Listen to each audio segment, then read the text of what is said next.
రామానుజాచార్యుల వారి చరిత్ర చూసుకుంటే మీరే అన్నారు 1000 సంవత్సరాల క్రితం ఆయన ఈ లోకంలో అవతరించారు అని. అలాంటిది ఆయన ఆ రోజుల్లోనే ఒక సమానత్వం గురించి, ఒక సమతామూర్తిగా అందరికీ శాంతి సమానతలు ఉండాలి అని చెప్పేసి ఆయన పోరాడిన సందర్భాలు ఉన్నాయి.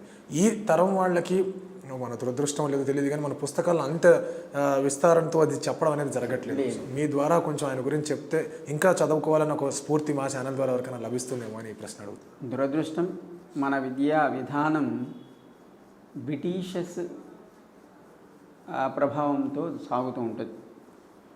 Qualification, earning, enjoy the life, ఇంతకు తప్పించి సంస్కారాలను పొందడానికి కానీ సమాజం కోసం పనిచేయడానికి కానీ విద్య ఉపయోగపడకపోవడం దురదృష్టకరం. విద్య అంటేనే మనలో ఒక రకమైన జ్ఞానాన్ని కలిగించి భగవంతుడిచ్చిన శరీరాన్ని ప్రయోజనం ఎట్లా దీన్ని వాడుకోవాలి, ఉన్నది ఎంతకాలం ఉంటామో మనకి తెలియదు. ఈనాడు మనం చూస్తున్నాం, కరోనా కాలంలో కోట్లు ఖర్చు పెట్టినా శరీరాలని మనం కాపాడుకోలేకపోతున్నాం. కనుక శరీరాలు శాశ్వతం కాదు, ఇది మనందరికీ తెలిసినా వీటి కోసమే మనం మన జీవనాన్ని సాగిస్తూ ఉంటాం. కనుక ఈనాడు సమాజానికి తెలియాల్సింది ఏది శాశ్వతం కాదు, కానీ లోపల నేను అని ఒక సోల్ లేదా జీవుణ్ణి దేనైతే మనం రికగ్నైజ్ చేస్తున్నామో నేను నేను అని, అది మాత్రం ఎప్పుడూ శాశ్వతంగా ఉంటుంది. శరీరాలు మారుస్తూ ఉంటుంది. కనుక ఈనాడు ఈ శరీరం ఉంది, దీన్ని రేపొద్దున మనం దీన్ని వదిలేస్తాం. మరి ఇంకో శరీరం ఏర్పడుతుంది, అది కొంతకాలం ఉంటుంది, దాన్ని వదిలేస్తాం. ఎందుకంటే జీవుడు శాశ్వతం కనుక, జీవుడు నశించేవాడు కాదు. భగవద్గీతలో కృష్ణుడు అదే చెప్పాడు, నయనం చిందంతి శస్త్రాన్ని నయనం దహతి పావక నచైనం క్లేదయంతి ఆపహ నశోజయతి మారుత. గాలి చేత కానీ, నీరు చేత కానీ, అగ్ని చేత కానీ, శస్త్రాస్త్రాల చేత కానీ జీవుడు నశింపడు. అంటే ఎప్పుడు శాశ్వతంగా ఉండేవాడు. కానీ ఆ పైన శరీరాలు పోతూ ఉంటాయి. ఆ యుద్ధరంగంలో కురుక్షేత్రంలో అయ్యో నేను వీళ్ళందరినీ చంపుతున్నాను అనుకున్నాడు అర్జునుడు. కాదయ్యా, లోపల జీవుడు చనిపోయేవాడు, అంటే మరణించేవాడు, నశించేవాడు కాదు, కానీ శరీరం పోతుంది. అది ఇవాళ కాకపోయినా రేపైనా పోతుంది. కనుక పోయే శరీరం కోసం దుఃఖించడం వ్యర్థము. పోని ఆత్మ కోసం దుఃఖించాల్సిన అవసరం లేదు. గతాసు నగతాసుశ్చ నానుశోచంతి పండితా. అంటే పోని జీవుడి గురించి ఎవడు ఏడవడు, పోయే శరీరం గురించి ఏడ్చినా ప్రయోజనం లేదు. కనుక మనం ఈనాడు యువతరం తెలుసుకోవాల్సింది పోయే శరీరాల వల్ల ఏర్పడే కులము, మతము, అధికారము, డబ్బు, విద్య ఇవన్నీ పోయేవి.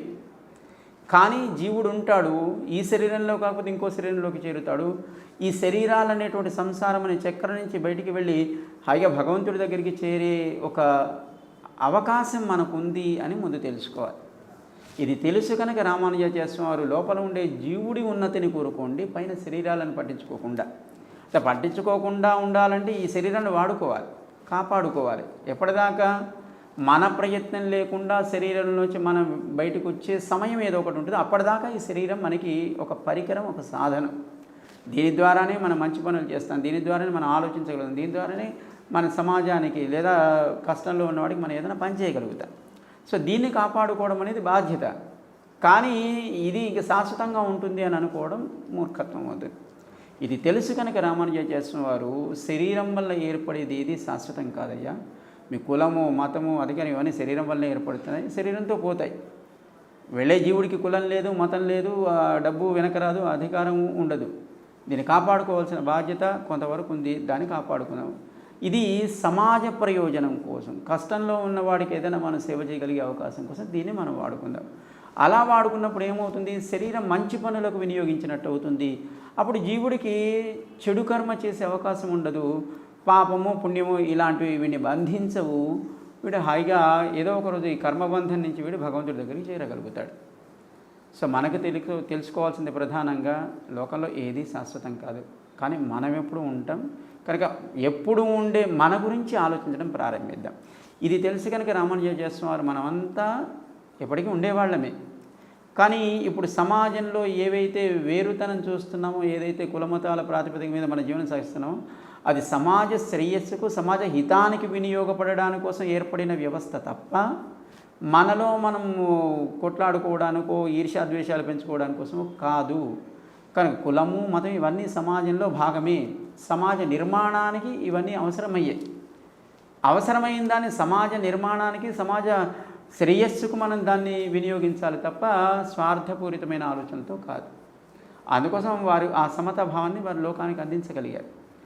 దాన్ని మళ్ళీ మనం ఒక పునాదిగా చేసుకొని మళ్ళీ మనం నూతన తరాన్ని మనం నిర్మాణం చేసుకోవాలి, ఒక శాంతిమయమైనటువంటి సమాజం నిర్మాణం చేసుకోవాలని జీఎస్వామి దీన్ని ఆరంభించారు. పాకిస్తాన్ ఉగ్రవాదులు ఎప్పుడు మన మీద దాడి చేస్తారనే భయం, లేదా ఇంకో పక్కన బంగ్లాదేశ్లో పరిస్థితులు మనం చూస్తున్నాం, అది మళ్ళీ మన దేశానికి మన ప్రగతికి ఎక్కడ ముప్పు ఏర్పడుతుందో అనే భయం.